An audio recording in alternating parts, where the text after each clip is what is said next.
அப்படியான ஒரு சம்பவத்தை வந்து உங்களுடைய தலைமையும் கட்சி தொண்டர்களும் எப்படி வந்து அதை இன்னைக்கு தக்க வச்சுக்கிட்டு எப்படி உள்வாங்கி இருக்கீங்க?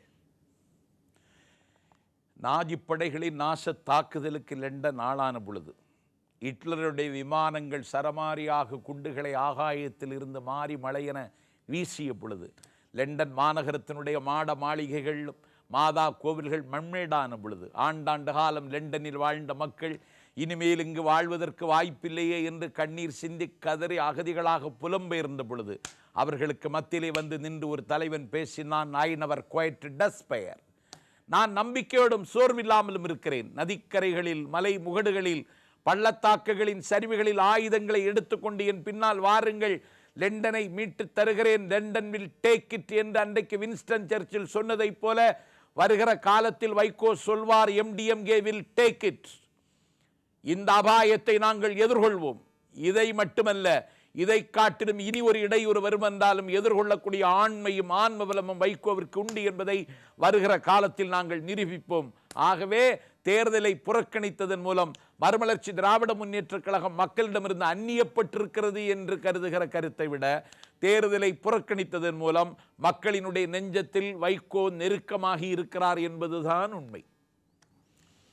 மக்களிடம் நெருக்கமாகி இருக்கிறார். ஆனால் நீங்கள் அரசியல் கட்சியில் யாரோடு இனி வருங்காலத்தில் நெருக்கமாக போகிறீங்கன்ற ஒரு பெரிய கேள்வி இருக்குது.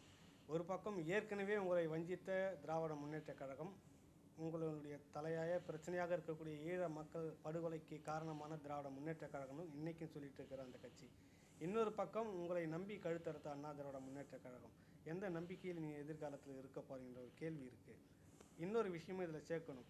இந்த ஒரு சம்பவத்துக்கு பிறகு திராவிட முன்னேற்ற கழகத்தினுடைய தலைவர் கலைஞர் அவர்கள் ஒரு அறிக்கை வந்து மறுமலர்ச்சி திராவிட முன்னேற்ற கழகத்தினுடைய தலைவர் வைகோ வந்து இந்திரஜித்னு சொன்னது மட்டும் இல்லாமல் வரிப்புலியே வருக அப்படின்னு சொல்லிட்டு முரசொலியில் கடிதம் எழுதியிருக்கிறாரு. அது மட்டும் இல்லாமல் இன்னொரு திராவிட கழகத்தினுடைய தலைவர், இன்னொரு மூத்த தலைவரான வீரமணி அவர்களும் ஆரிய மாயை பழித்தீர்த்து விட்டது அப்படின்னு இனிமேலும் நீங்கள் வந்து உணர்ந்துக்குங்க அப்படின்னு சொல்லியிருக்கிறாரு. இந்த அடிப்படையில் வருங்காலத்தில் உங்களுடைய இது எப்படி எடுத்துக்கிறீங்க? இது வந்துட்டு ஒரு அரசியல் தஞ்சமாக மறுமலர்ச்சி திராவிட முன்னேற்ற கழகம் திமுகவை எடுத்துக்கொள்ளுமா என்ற ஒரு கேள்வி இதில் இருக்கு. அவர் ஏன் கருணாநிதி சொன்னாலும் சொல்லாவிட்டாலும் என் தலைவன் இந்திரஜித்து தான். முடிவுகள் எப்படி இருந்தாலும் இறுதி வரைக்கும் வைகோ தான் தமிழ்நாட்டில் களத்தில் நிற்கிற தலைவன். இந்திரஜித் என்று என் தலைவனை இப்போதாவது ஒப்புக்கொண்ட கருணாநிதிக்கு கோடி நன்றிகள். ஆனால் வரிப்புலிய வருகை என்றவர் பாச விலையை வீசுகிறார்.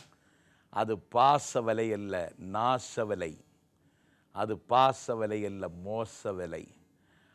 ஆடு நனைகிறதே என்று ஓனாய் கவலைப்பட்டதற்கும் கருணாநிதி எங்களை அழைத்ததற்கும் அதிக வித்தியாசம் இருப்பதாக நான் உணரவில்லை. எந்த வலையிலும் இனிமேல் சிக்க மாட்டோம். இனிமேல் தமிழ்நாட்டின் அரசியலில் பந்து எங்கள் மைதானத்தில் இருக்கும். அதிமுக திமுக கதவை இனிமேல் நாங்கள் தட்ட மாட்டோம். எங்கள் கதவை எல்லோரும் தட்டுகிற காலத்தை தமிழ்நாட்டில் உருவாக்குவோம். இனி வரும் காலத்தில் மறுமலர்ச்சி திராவிட முன்னேற்ற கழகம் இந்த பிரதான கட்சிகளை நம்பி இனிமேல் அரசியல் செய்யவே மாட்டோம். தெளிவா சொல்லிட்டோம், செய்யவே மாட்டோம். அதுக்கான நம்பிக்கை உங்களுக்கு எப்படி இருக்கு? மறுமலர்ச்சி வந்துட்டு ஏன்னா ஒரு தேர்ட் ஃப்ரெண்ட் ஒரு மூணு இருந்து பாத்தீங்கன்னாக்கா எந்த திராவிட முன்னேற்ற கழகத்தை வந்து வீழ்த்த வேண்டும் என்பதற்காக இந்த கட்சியை வந்து தொடங்கணுமா திரும்ப அந்த கட்சியோடவே கூட்டணி வச்சுக்கணும் ஒரு காலகட்டத்தில். காரணம் அன்று இருக்கக்கூடிய அரசியல் சூழ்நிலைக்கு ஏற்ப முடிவெடுக்க வேண்டியதாகிடுச்சு அப்படின்னு சொல்லியிருந்தோம்.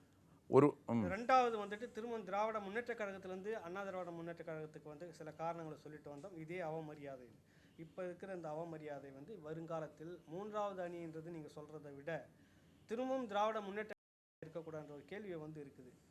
மூன்றாவது அணியாகவே இல்லை மறுமலர்ச்சி திராவிட முன்னேற்ற கழகத்தினுடைய தலைமையில் கம்பீரமாக நடைபெறுவதற்கான பின்னணிகள் எல்லாம் உங்களால் உருவாக்கி கொள்ள முடியுமா, வளர்த்து எடுத்துக்கொள்ள முடியுமா? அந்த கேள்வி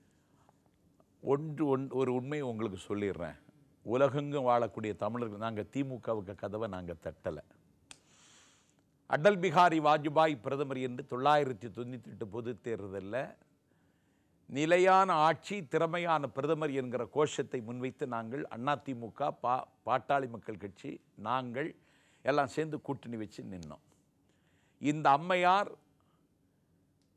தேர்தல் முடிந்த அடுத்த நிமிடத்தில் ஆதரவு கடிதத்தை கொடுப்பதற்கு இவர் பேரம் பேசினார் வாஜ்பாய் இடத்துல. வைகோ காத்திருக்கவில்லை. உடனே ஃபேக்ஸில் என் தலைவன் ஜனாதிபதிக்கு ஆதரவு கடிதம் கொடுத்தார். அது இந்த அம்மையாருக்கு